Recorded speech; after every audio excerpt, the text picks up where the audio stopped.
itel A70, Infinix Smart 8 এবং Tecno Spark গো 2024 addition, তিনটি phone কিন্তু দেখতে same. Already itel A70 review আমার চ্যানেলে দেওয়া আছে, আপনারা সেটা চেক আউট করতে পারেন। আজকে আমি আলোচনা করবো ইনফিনিক্স স্মার্ট 8 নিয়ে। এই ফোনটি কিন্তু বর্তমানে খুবই হাইপ তৈরি করেছে বাংলাদেশের মোবাইল মার্কেটে। ধন্যবাদ রাইসা টেলিকমকে। আবার সিটি সেন্টার 4th তলা, দোকান নম্বর 3009।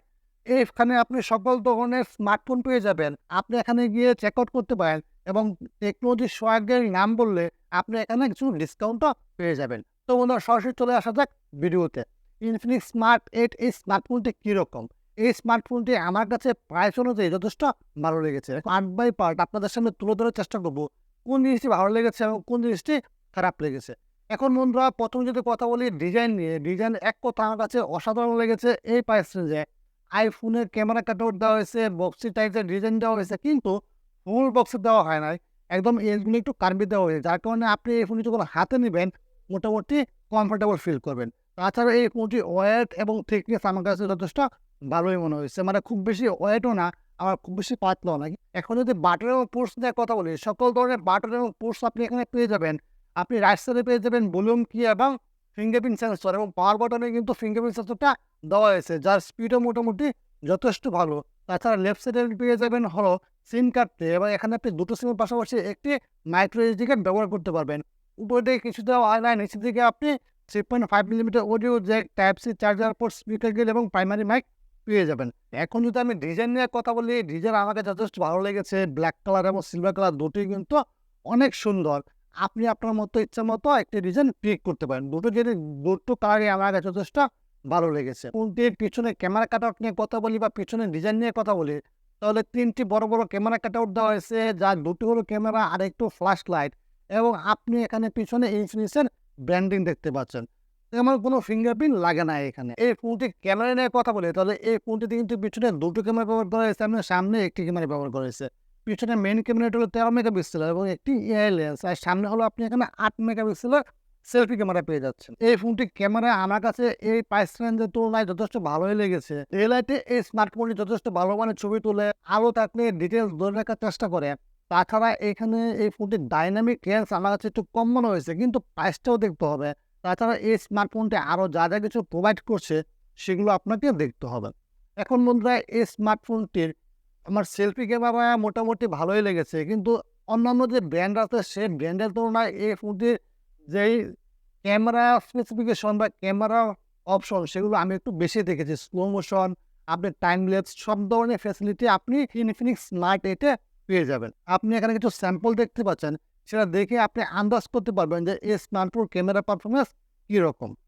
এখন যদি ডিসপ্লে নিয়ে কথা বলি, তাহলে এখানে আপনি 6.6 ইঞ্চ এইচডি ডিসপ্লে পেয়ে যাবেন, যা আবার 90 রিফ্রেশের, এবং এখানে আপনি 5 ক্যামেরা কাটআউট পেয়ে যাবেন। ইনফিনিক্সকে আমি ধন্যবাদ দেবো, কারণ এই প্রাইস রেঞ্জে 5 ক্যামেরা কাটআউট দেওয়ার জন্য।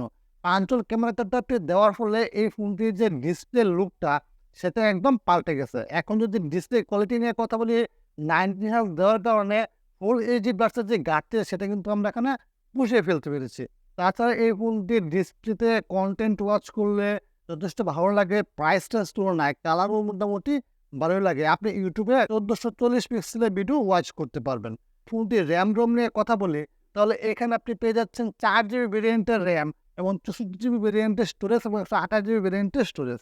তাছাড়া এই ফোনটি যদি প্রসেসর নিয়ে কথা বলি, তাহলে এই ফোনটিতে ব্যবহার করা হয়েছে E3606 প্রসেসরটি, যা আমার কাছে এভারেজ মনে হয়েছে। কিন্তু একটি শকিং নিউজ হলো, এই ফোনটিতে এই প্রসেসর যতটুকু ভালো পারফরমেন্স দিচ্ছে, আপনি আইটেল A70 বলেন বা টেকনো স্পার্ক গো 2024 এডিশন বলেন, সেখান থেকে অনেক বেটার। মানে আন্ডার স্কোর বলেন, পারফরমেন্স বলেন, গেমিংয়ের দিক থেকে বলেন, সব দিক থেকে এই স্মার্টফোনটি এই প্রসেসর দিয়ে আমার দেখা one of the best performance দিচ্ছে।